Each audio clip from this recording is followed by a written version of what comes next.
Okay, so here we are, we're ready to put these ETS rings at the side of the GB rings to sign these birds. So the power lead is connected to the club equipment, all the club equipment is connected as I've showed you what connects to what and how it goes. So we turn up and we plug our clock in and you'll see the clock screen's lit up with my name on, 8 pigeons, so we're going to put it into assignment mode. The way you put it into assignment mode is you press number 7 and you'll see it says 7 flashing again for a sign. So you press number 7 again. It's now brought up a pigeon's ring number. If you're getting the pigeons out of the basket one by one and you needed to look for the pigeon's ring number on the screen of the clock, you would press the left or the right arrow key. And that's the way it would go up. But we'll go back to his first pigeon. When you find the bird that you want to put the ETS ring on, all you do is you press the hash button and it says pigeon on the screen of the clock. You then get the ETS ring and you hold it over the entry sensor and you'll see it's now come assigned. So that ring now belongs to that pigeon, which is Belgio 9 1 2 3 4 5 6 8. So that's one ring assigned. To go to the next pigeon, you press the arrow key. And there's the second pigeon. Again, we press the hash button. It asks again, it says pigeon.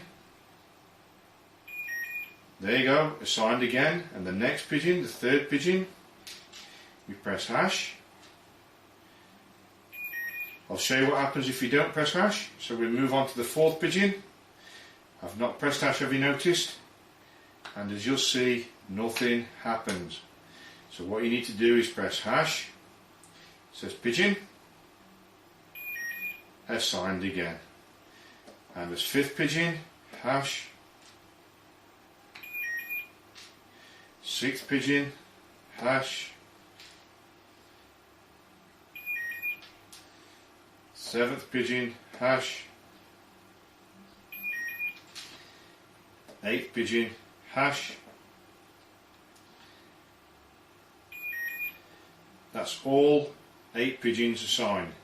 All we do if you want to check is just scroll through pressing the arrow key and it'll tell you every bird it says assigned.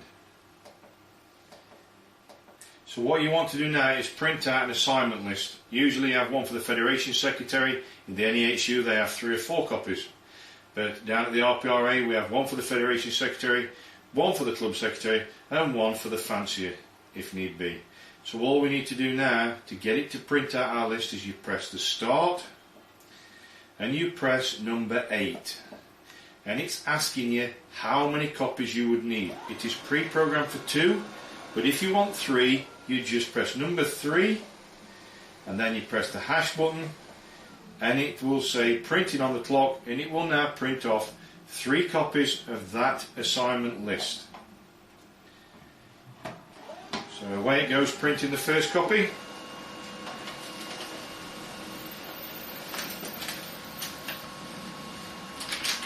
There's one copy. It may not be quite clear on the camera, but it gives you all the birds, Belge, GB, NW, HU, NEHU, the colours and everything, and down here now it clearly gives you an ETS ring number. It tells you the time and the date that each bird was given that ETS ring number. It tells you the time and the date that the clock was put into assignment mode. So there would be as 3 copies. We have 2 officials what sign it, so it's all up and above board.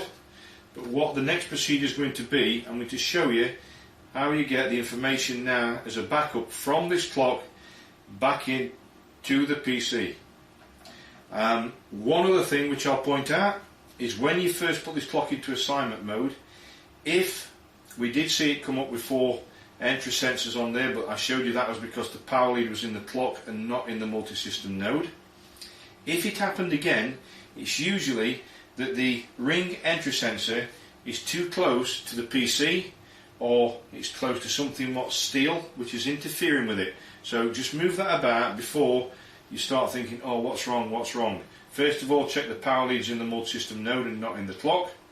Then check that this entry sensor is not on anything steel, near anything steel, or too near to a PC. So I'm going to now move on to retrieving information from the clock back into the PC. Okay? Okay, so here we are.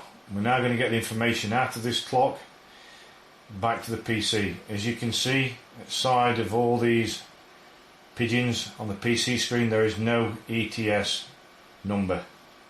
That's going to change when we send the information back from the PC, back from the clock into the PC.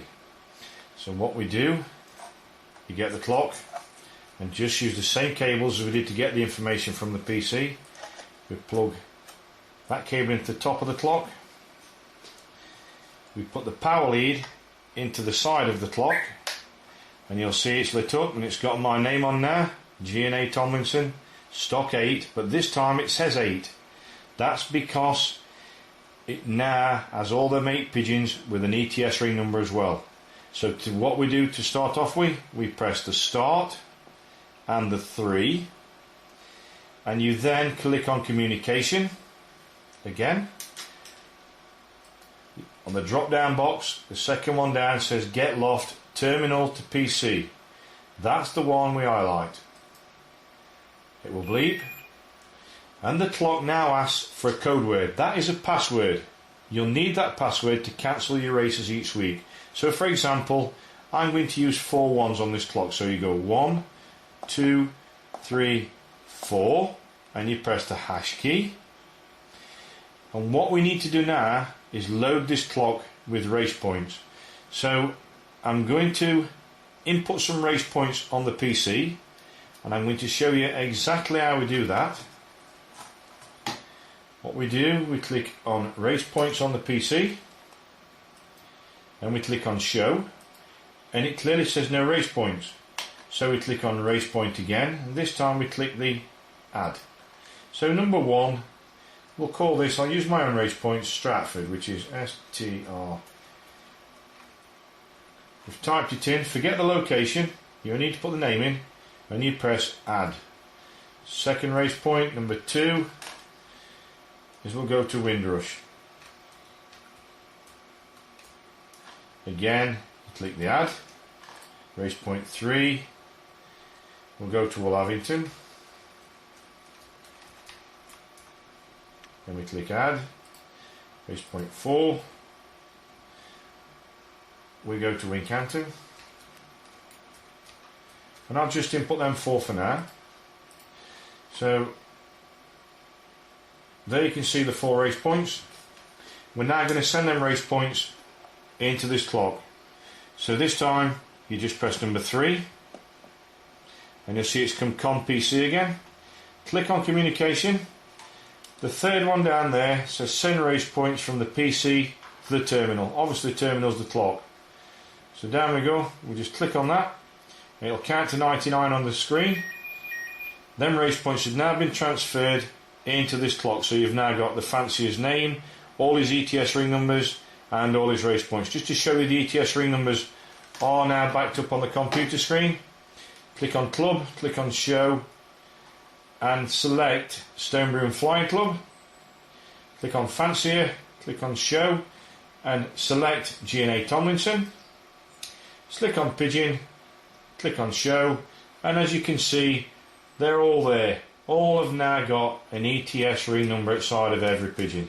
And you would do that exactly the same for every fancier. You don't do anything different to what I've shown you doing this DVD. It is dead easy, just as simple as that. Obviously, if there is ever any problems and you are struggling, that's when you telephone me and I will talk you through. If you're still not sure, then I'll jump in my car, come along and help assist you with your problem. The next thing I'm going to do now is I am now going to mark for a race on Friday night. So that will be the next thing we do. Okay? Right, here we are at the clubhouse on Friday night. All the club equipment is connected together exactly the same as you had it for the assignment program. Again, the power lead, ensure it is in the multi-system node. Here are our rings. These are our imaginary 8 pigeons. Here you go with your TauRIS clock along to the clubhouse. You connect the clock via the relative cable again, that lights the clock up with your name, and as I said, it can be out on the time, don't worry about that. When we strike it for a race very shortly, it will automatically correct itself.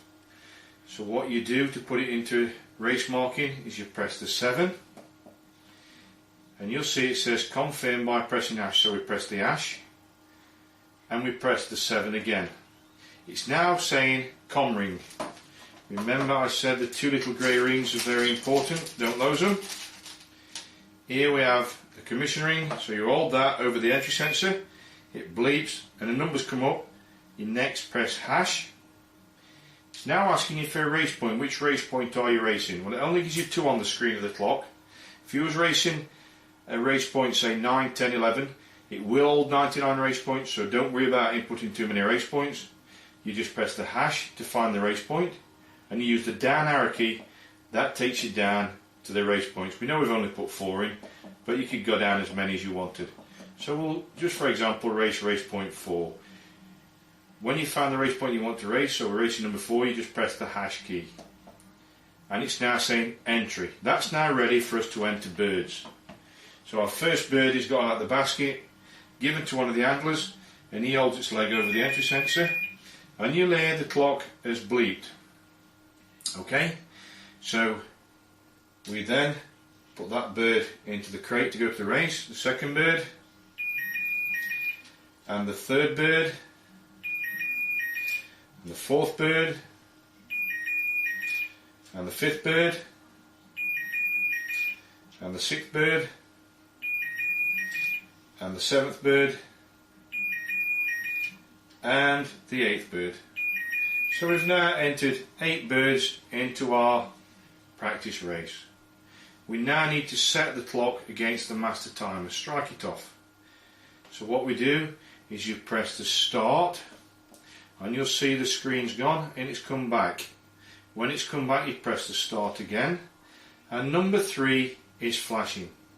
So all you need to do is you just need to press the hash key, and it's asking you to confirm you want to set the clock, so you press the hash key again. The clock has bleeped, so it's picked up the master timer, and all you need to do to strike is just press the hash.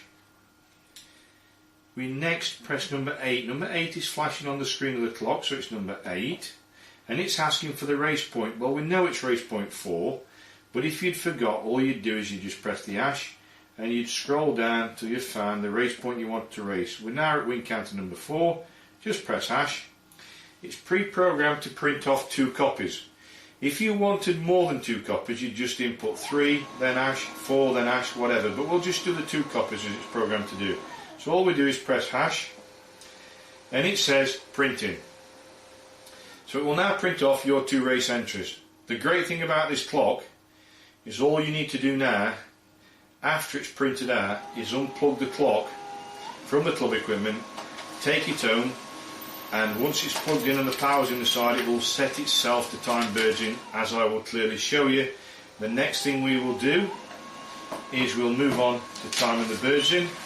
But on the printed off sheet, what you're looking for is the race point is right, which we know it is number 4 Wincanton. All 8 birds are entered. Today's the 27th when they were entered. They were entered at 14, 55 and 30. It tells you every pigeon. But the 2 things you're looking for is this at the bottom here. You've got time set, which was on the 27th, 14, 56 and 40. That's the master timer reading. Your clock reads 14, 56 and 40. So it's a dead clock. All that needs to happen now is the clock committee needs to sign it there, the fancier signs it there. So we're now going to set up at the loft, imaginary loft should I say, to timing birds. Okay?